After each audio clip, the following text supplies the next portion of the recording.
embarrassment for the Follett government over the ACTTAB affair today, with sacked TAB chief Philip Neck suing for unfair dismissal.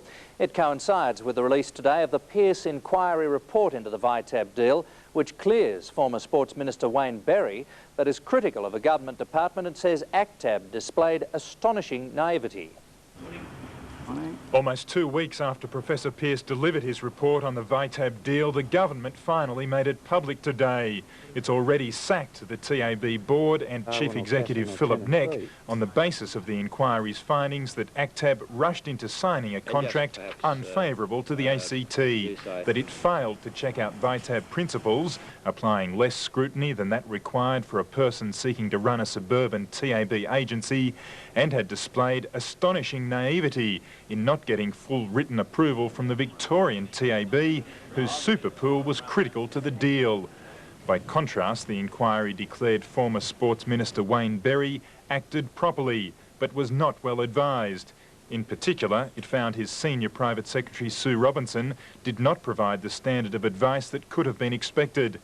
And while clearing department head Jeff Townsend was critical of both departmental procedures and advice. I think the report makes it very clear who's responsible for this particular matter, and that is ACTTAB. Now, we've taken decisive action in relation to ACTTAB. As much as the government tries to lay the blame for the ACTTAB disaster onto the TAB, the fact remains that ultimately the minister was responsible and indeed has paid the price. It was the minister who appointed a TAB board that had no experience in actual TAB operations, and the minister who last year moved to explicitly make the TAB subject to government direction. I think the government has really got to wear a very, very big mismanagement rap on this. The big loser is sacked TAB chief Philip Neck. To get an envelope under the door on the weekend, terminating me for what was stated not faithfully working on behalf of the board and for the best of its interests, you know, I find that very hard to take. He claims he's the scapegoat despite acting with ministerial approval. We had to get his directive as our minister to proceed, and that's exactly what we did. Then we had to get it to sign the contract. Mr Neck plans to sue the government for unfair dismissal, but his executioner, current Sports Minister David Lamont, has no regrets. I've acted in the community interest, I've acted following receipt of advice, and I believe that action will stand the test of time. Gary Dawson, Prime News. Joining me now with a few thoughts about the whole fiasco, Ken Begg. Thanks, Mel. It might be stating the bleeding obvious, but one of Professor Dennis Pearce's recommendations states that the board of the ACTTAB should include a person who is an expert in the operations of TABs.